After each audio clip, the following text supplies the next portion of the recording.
पुरानी पेंशन बहाली को लेकर खुशखबरी, कर्मचारियों की बड़ी जीत, कर्मचारियों को वापस मिलेगा पीएफआरडी का पैसा। चलिए जानकारी को विस्तार जान लेते हैं।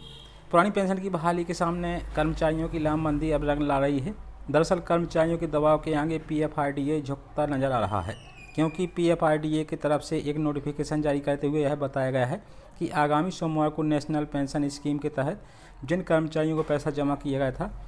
और वह पुरानी पेंशन की बहाली वाले राज्य से नाता रखते हैं, उनकी पेमेंट की शुरुआत सोमवार से शुरू हो जाएगी। आपको बता दें कि पीएफआरडीए की तरफ से इस मामले पर पहले से टाल मटोल किया जा रहा था, लेकिन कर्मचारियों की लामबंदी के आगे पीएफआरडी को झुकना पड़ा, क्योंकि कर्मचारियों की तरफ से पुरानी पेंशन की बहाली होने के बाद लगातार एनपीएस के तहत जमा किए गए पैसे को निकासी के लिए आवेदन किया जा रहा था और कर्मचारियों का कहना था कि हमारे पैसे की निकासी को यथाशीघ्र पूरा किया जाए। लेकिन पीएफआरडी इस मामले पर जरा भी सक्रिय नहीं था। लेकिन जैसे ही कर्मचारियों ने सुप्रीम कोर्ट में जाने का ऐलान कर दिया कि अब पीएफआरडी के लापरवाही तरीके से हुई कार्रवाई को सुप्रीम कोर्ट में चुनौती दी जाएगी। पीएफआरडी की अकल ठिकाने आ गई। पीएफआरडीए ने शुक्रवार की देर शाम पुरानी पेंशन की बहाली कर चुके राज्यों को और उनके कर्मचारियों को एक नोटिफिकेशन जारी कर दिया है कि उनकी पुरानी देनदारी करने को पीएफआरडीए तैयार हो गया है और साथ ही इस पूरे मामले पर यथाशीघ्र पेमेंट की जाएगी। पीएफआरडी ने अपने नोटिफिकेशन के अंतिम इस बात की जानकारी दी है कि सोमवार से पुरानी पेंशन की बहाली कर चुके राज्यों के कर्मचारियों ने जो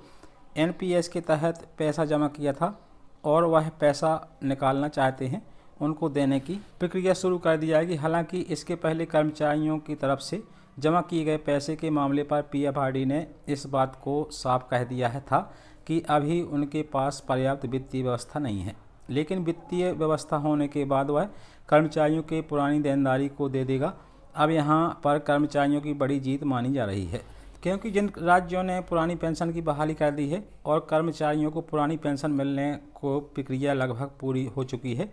अब अगले महीने से रिटायर हुए कर्मचारियों के खाते में पुरानी पेंशन की राशि आने लग जाएगी। ऐसे में कर्मचारियों को चिंता थी कि अगर पीएफआरडीए इस मामले पर ऐसे ही टाल मटोल करता रहा तो उनकी पुरानी पेंशन अधर में लटक जाएगी। लेकिन माना जा रहा है कि जिस तरीके से पुरानी पेंशन की बहाली कर चुके राज्यों के कर्मचारियों ने पीएफआरडी को धमकी भरे लहजे में चेताया अगर है कि उनकी पुरानी पेंशन देनदारी को पीएफआरडी नहीं देता है तो पुरानी पेंशन की बहाली कर चुके राज्यों के कर्मचारी पीएफआरडीए के कार्यशैली को लेकर सुप्रीम कोर्ट में चुनौती देंगे। कर्मचारियों ने साफ तौर पर कहा था कि जब पीएफआरडी ने अपने नियम में इस बात को मेंशन किया हुआ है कि एनपीएस के पास जमा की गई राशि को निकालने के लिए कर्मचारियों को सिर्फ 15 दिन इंतज़ार करना पड़ता है, उसके अंदर अंदर पीएफआरडीए उनकी पेमेंट कर देता है। लेकिन यहाँ पर तो 2.5 महीने से ज़्यादा का समय बीत गया, लेकिन पीएफआरडी ने पेमेंट नहीं किया था। यही कारण था कि कर्मचारियों के अंदर आक्रोश बढ़ता जा रहा था, क्योंकि पुरानी पेंशन की बहाली कर चुके राज्यों ने आधिकारिक तौर पर बजट सत्र के दौरान केंद्रीय वित्त मंत्री निर्मला सीतारमण, पीएफआरडीए और रेगुलेटरी अथॉरिटी ऑफ इंडिया को पत्र लिख करके जानकारी दी थी कि अब हमारे राज्य में पुरानी पेंशन की बहाली हो चुकी है, न्यू पेंशन स्कीम के तहत जमा की गई राशि को निकालने के लिए स्वतंत्र हैं। और यही कारण है कि जब आधिकारिक तौर पर देश की संसद में वित्त राज्य मंत्री डॉक्टर भागवत कराड़ ने इस बात की जानकारी दे दी तो उसके बाद पीएफआरडी को भी लगने लगा कि अगर कर्मचारियों की पुरानी देनदारी को और ज़्यादा दिन रोका गया और कर्मचारी इस मामले को लेकर कि अगर सुप्रीम कोर्ट चले गए तो फिर उसकी खटिया खड़ी हो जाएगी, क्योंकि इसके बाद सुप्रीम कोर्ट सीधा पीएफआरडी को तलब कर देगा और कर्मचारियों की पुरानी देनदारी बाकी है और नियम संगत तरीके से कर्मचारी अपनी राशि निकालना चाहते हैं तो पीएफआरडीए को ऐसा कौन सा अधिकार मिल गया कि वह कर्मचारियों की पुरानी देनदारी को रोक करके रखा हुआ है। जाहिर सी बात है कि जिस तरीके से कर्मचारियों ने अपनी लामबंदी को दिखाया है और यह कर्मचारी किसी एक राज्य के नहीं हैं, बल्कि पुरानी पेंशन की बहाली कर चुके सभी राज्यों के कर्मचारी हैं। आपको बता दें कि अब छत्तीसगढ़, राजस्थान, हिमाचल प्रदेश और पंजाब में पुरानी पेंशन को बहाल कर दिया गया है और इन सभी राज्यों ने इस बात को साफ तौर पर ऐलान कर दिया है कि वर्ष 2004 से जो पेंशन बंद की गई थी उसको फिर से लागू कर दिया गया है और 2004 से न्यू पेंशन स्कीम शुरू की गई थी